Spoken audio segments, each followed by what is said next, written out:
राम दोस्तों, आखिरकार आदिपुरुष पिक्चर अपने मकसद में कामयाब हुई, मगर धोखे से। इस फिल्म का मकसद था हमारे इश्क का नाम इस्तेमाल करके पैसे कमाने का, और इस मकसद में ये फिल्म आदिपुरुष सफल रही है अभी तक। जितनी बार उन्होंने प्रमोशन में जय श्री राम के नारे लगाए, अगर उसका 0.0001% फ्रैक्शन में भी उन्होंने अगर मूवी में यूज़ करा होता तो मुझे लगता है मेरा पैसा वेस्ट नहीं हुआ है मूवी देखने में। एग्जैक्टली एक बार भी इस मूवी के 3 घंटे की मूवी बनाई गई है शायद, इसमें एक बार भी प्रभु श्री राम का नाम नहीं लिया गया है। तो इससे भी अंदाज़ा लगाया जा सकता है कि ये कितनी वॉस किस्म की मूवी बनाई गई है। और इसके जो डायलॉग्स हैं उस पर चर्चा हम करेंगे बारी बारी से। इतनी भद्दी डायलॉग इस फिल्म के लिखी गई है मनोज मुंतशिर के द्वारा, हम उस पर चर्चा करेंगे एक एक करके। सबसे पहले तो मुझे यही समझ नहीं आया कि उन्होंने फिल्म प्रमोशन में कहा था कि ये रामायण से इंस्पायर है, लेकिन जैसे ही मूवी स्टार्ट होती है हम इसमें देखते हैं तो एक्वामैन से इंस्पायर है। एक पॉइंट मैं अभी ऐड करना चाहूँगा, उन्होंने ये नहीं बोली थी कि ये इंस्पायर्ड मूवी है रामायण से, ये उन्होंने बोला था, मीडिया में भी बयान है कि हम रामायण ही बना रहे हैं। और इतना दोगलापन, अभी जो रिसेंट स्टेटमेंट आया मनोज मुंतशिर का, उसने ये बोला है कि हमने तो रामायण बना ही नहीं है। और एक्वामैन की बात है, फिल्म में ऐसा दिखाया गया है कि राम की जो एंट्री हो रही है वो पानी से हो रही है। हमने कभी पानी के अंदर से, सुपर पावर से, सुपर पावर की तरह एक कंप्लीट VFX की तरह से बनाई गई फिल्म है। और इसमें अगर हम देखा जाए कि जो लक्ष्मण जी है हमारे, जो भगवान है, शेषनाग के अवतार थे, लक्ष्मण जी की लैंग्वेज, किस लैंग्वेज का वो यूज़ करते हैं, उन्होंने अब कभी भी अपने भाई को भाई नहीं बोला है, हमेशा भैया करके बात करी है, भ्राताश्री या प्रभु करके बात करी है। इस मूवी में वो भाई करके बात करता है। हमने देखा है एक सीन इसमें जिसमें जब लंका दहन वाला एक सीन है, उसमें जब हनुमान जी के पूंछ में आग लगाई जाती है, उस टाइम एक डायलॉग बोला जाता है मेघनाथ की तरफ से, जली। उसमें ऐसा पैशनेट सीन को क्रिएट किया गया है। और उसके बाद का जो रिवर्टल है, प्रभु हनुमान जी का जो रिवर्टल है उस डायलॉग पे, वो ये है कि तेल भी तेरे बाप का, कपड़ा भी तेरे बाप का, जलेगी भी तेरे बाप की। किस लेवल की राइटिंग है ये डायलॉग की। और आप कहते हो कि फिल्म जो बनाई है हमने वो रामायण से इंस्पायर्ड होकर बनाई है और समहाउ बेस्ड ऑन रामायण बनाई है। तो इस तरीके की भद्दी राइटिंग किस तरह से आप लिख सकते हो? नॉट इवन भद्दी राइटिंग, भद्दी पिक्चर जिसको रामायण का नाम दिया जा रहा है। ओवरऑल हाँ, मैं तो आप सबसे रिक्वेस्ट करूंगा, अगर आप अब कभी भी सोच रहे हैं, पहली बात तो आप खुद ही मत जाइए पिक्चर देखने, बैन करें। और अगर आप सोच रहे हैं कि अपने साथ अपने बच्चों को लेके जाएंगे जिन्होंने कभी मूवी नहीं देखी है रामायण, उनके लिए बिल्कुल भी अच्छा इम्पैक्ट नहीं पड़ेगा। जीरो फॉल्स झूठ दिखाया गया इसमें रामायण के बारे में।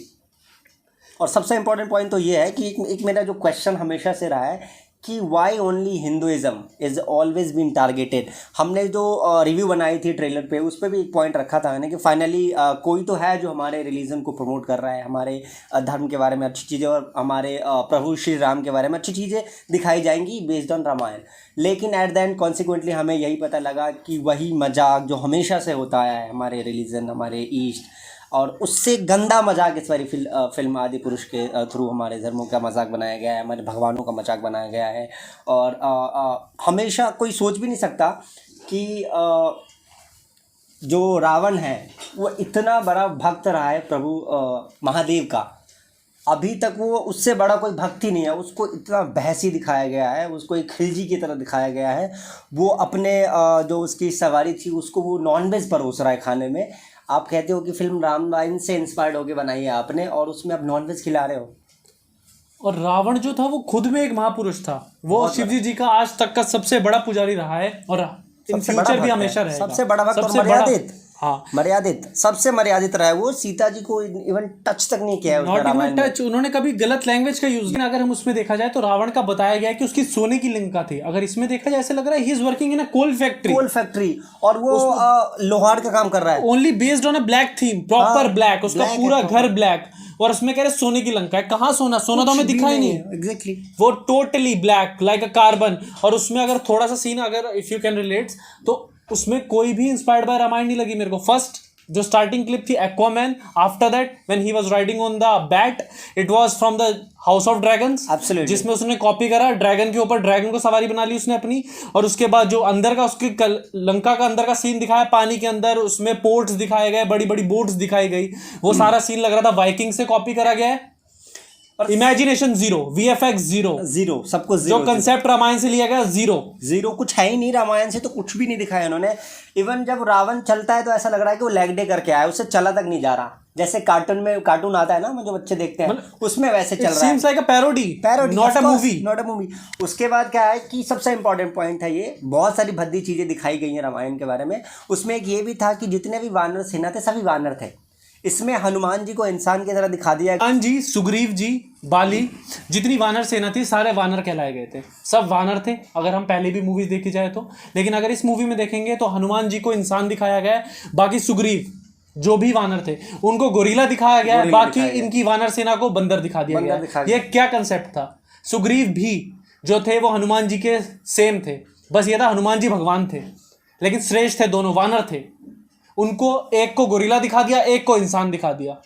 ये किस कंसेप्ट पे मूवी बनी थी? और एक one of the worst points मैं बोलूँगा, क्योंकि उसमें हमने देखा कि विभीषण की जो वाइफ थी उसको इतना पैशनेट दिखाया गया है, उसका ड्रेसिंग सेंस इतना घटिया दिखाया गया है कि अगर आप उसको देखोगे तो ऐसा लगेगा कि 3rd क्लास की कोई वेब सीरीज़ बनी है जिसमें वो अपना अंग प्रदर्शन करते हैं, वैसा दिखाया गया। बताओ, वो जो सीट रिजर्व की गई थी हनुमान जी के लिए हर थिएटर्स में, अगर हनुमान जी उस पर आके देखते वो फिल्म तो क्या वो अंग प्रदर्शन देखने आते? कितनी शर्म की बात है। अगर हम इस मूवी के राइटर की बात करें, हम आपको ट्वीट भी शो करेंगे, आपको दिख जाएगा इसमें। तो उन्होंने ट्वीट करा था कि हनुमान जी बहरे हैं क्या, जो आपको हनुमान चालीसा लाउड स्पीकर पे चलाने पड़ती है। ये किस तरह का स्टेटमेंट है? और उसके बाद सिर्फ पैसा कमाने के लिए गंदा खेल खेला गया है। जो उन्होंने पहले बोला कि हम रामायण इंस्पायर्ड बना रहे हैं, रामायण पे मूवी बना रहे हैं, अब वो कह रहे हैं कि रामायण इंस्पायर्ड थी, नॉट अ रामायण। थोड़ा सा कंसेप्ट लिया गया, यहाँ थोड़ा सा था कहाँ? एग्जैक्टली जब फिल्म का प्रमोशन हो रहा था रिलीज से पहले, तब ये साफ साफ मनोज मंतशर ने बोला है मीडिया में, स्टेटमेंट अभी भी है कि मैं रामायण के बेस नहीं, रामायण ही बनाया जा रहा है। और जैसे ही फिल्म रिलीज हो गई है वो कह रहा है कि रामायण नहीं बनाई है हमने रामायण नहीं बनाई है। ये सवाल ही आपका गलत है, आप ऐसा क्यों पूछ रहे हो? और लगातार फ्रीक्वेंटली प्रभाष के द्वारा, उसके बाद ये मनोज मंतशर अपना वो जो एक फ़ोटो शेयर की जा रही है जिसपे कितनी कलेक्शंस हुई हैं Day 1, Day 2, Day 3 की। कितनी शर्म की बात है कि हमारे धर्म का, हमारे भगवान जी का, सबका मजाक बना के सिर्फ पैसा कमाने के लिए धंधा कर रहा है। पैसा कमाने के लिए किसी के सेंटिमेंट्स के साथ खेलना, it's not a good thing. Absolutely खेला जा रहा है। सोच के देखो कि वो जो सीट रिजर्व की गई थी, अगर उस पर हनुमान जी आके बैठते, और वो जो सीन दिखाया गया विभीषण की वाइफ जो थी, जो अंग प्रदर्शन जैसे कोई 3rd क्लास की कोई वेब सीरीज आई है, उसकी हीरोइन है वो 3rd क्लास की, क्या ये मजाक किया गया हमारे साथ? इसके लिए इन्होंने इतना जोर शोर से हमारे श्री राम का नाम लेके प्रमोशन करवाया था। और हनुमान जी के उसमें डायलॉग्स कैसे दिखाए गए? हनुमान जी जब लंका से वापस आते हैं, सुग्रीव जी पूछते हैं उनसे कि हाँ जी वो बजरंग क्या संदेश लाए हो, तो क्या उनका डिलीवरी है कि मैं समझा के आ गया लंका में, अगर कोई हमारी बहन को छेड़ेगा तो उसकी लंका लगा देंगे। ये स्टेटमेंट कहाँ से आ रही है? शेमफुल। लक्ष्मण उसमें कह रहे हैं जब सुग्रीव और बाली की लड़ाई हुई है कि हम किस फिसड्डी की टीम में हैं, हमें बाली के साथ होना चाहिए। ये कहाँ से शब्द आ रहे हैं? मतलब मैं कह रहा हूँ ना कि मैं जो 3 घंटे बिताए थिएटर्स में, वो कैसे बिताए हैं वो हमें पता है, क्योंकि हमें रिव्यू बनाना था। हम रिव्यू सुन के जान के बिल्कुल हम नहीं जाना चाहते थे देखने के लिए फिल्म, लेकिन हमें एक रिव्यू बनाना था खुद देख के, ऐसा ना हो कि हम किसी की बात को सुन के बनाएं। तो 3 घंटे हमने थिएटर्स में कैसे गुजारे वो बिल्कुल बहुत ही मुश्किल रहा है, क्योंकि जो रामायण हमने देखा और जो उस पर बेस्ड फिल्म बनाई गई, जो इतनी भद्दी हो सकती है, इतनी गंदी हो सकती है, उसकी डायलॉग डिलीवरी, उसका क्रिएशन इतना गंदा होगा भी हमने कभी सोचा भी नहीं था। सोचो जो बच्चा अभी पैदा हुआ है जिसने रामायण नहीं देखी है पहले, वो देखने जाएगा, उसका माइंडसेट ही बदल जाएगा। इतना गंदा माइंडसेट उसका चेंज हो जाएगा कि ये रामायण इस तरीके का था, ऐसा होता है रामायण। हम आप सबसे यही रिक्वेस्ट करते हैं कि अगर आपके घर में बच्चे छोटे हैं अभी, तो उनको ये मूवी ना दिखाएं। पहली बात तो आप खुद ही ना देखें, बैन करें इस मूवी को। बैन आदि पुरुष का हैशटैग चलाएंगे हम सब, बिल्कुल। और हम चाहेंगे ये मूवी ना चले, इसे बैन करा जाए ऑल ओवर द वर्ल्ड, क्योंकि ये बहुत गंदा प्रदर्शन दिखाया गया रामायण का। 100%। और मैं तो बहुत खुश हूँ फाइनली नेपाल में बैन कर दिया गया इस फिल्म को। मैं तो रिक्वेस्ट करूँगा कि इंडिया में हो, दिल्ली में, हर स्टेट का जो मिनिस्टर पॉलिटिशियंस है उसको इनिशिएटिव लेके बैन करना चाहिए इस मूवी को, क्योंकि ये जितना लोग देखेंगे, जो बच्चे नए जनरेशन के जिन्होंने रामायण नहीं देखी है, उनका माइंडसेट बिल्कुल चेंज होता जाए। सो अल्टीमेटली रिक्वेस्ट है। और कुछ कमेंट्स भी इनिशियली आए थे हमारे उस पर, क्या बोलते हैं, जब हमने ट्रेलर का रिव्यू शूट किया था कि अगर आपके पत्नी को कोई ले जाए उठा के तो आपका एग्रेशन कहाँ से होगा। भाई वो मर्यादित थे, वो प्रभु श्री राम है, तभी तो वो भगवान है, क्योंकि वो मर्यादित रहते हैं। भाई इंसान और प्रभु में सबसे नॉर्मल डिफरेंस क्या होता है? डिफरेंस यही है कि इंसान अपने इमोशंस पे कंट्रोल करना नहीं जानता, और भगवान वो बन जाता है जो इमोशंस पे कंट्रोल कर ले। वो प्रभु श्री राम थे, वो अपने इमोशंस पे कंट्रोल करना जानते थे। जैसे आप लोगों ने कमेंट करा था, कुछ लोगों ने, नॉट सबने हाँ, कुछ वो कमेंट करा था हमारी वीडियो पे कि जब तुम्हारी बीवी को उठा के ले जाएंगे तब तुम लोग कामनेस दिखाना। Obviously we can't show calmness because हम लोग ह्यूमन है, भगवान थोड़े ही। भगवान नहीं है हम, लेकिन वो भगवान थे। बट हम कमेंट्स के बारे में नहीं बोलेंगे हम लोग, बट हम यही बोलेंगे कि इस मूवी को ना देखें। हाँ, एक पॉइंट अमित मैं बोलना चाहूँगा, इस फिल्म के ट्रेलर को इस तरीके से बनाया गया है, उसमें सिर्फ इतनी ही चीज़ें दिखाई गई है ताकि हमारा जो majority of the people Hindus हैं इंडिया में, उनके इमोशन को कनेक्ट किया जाए।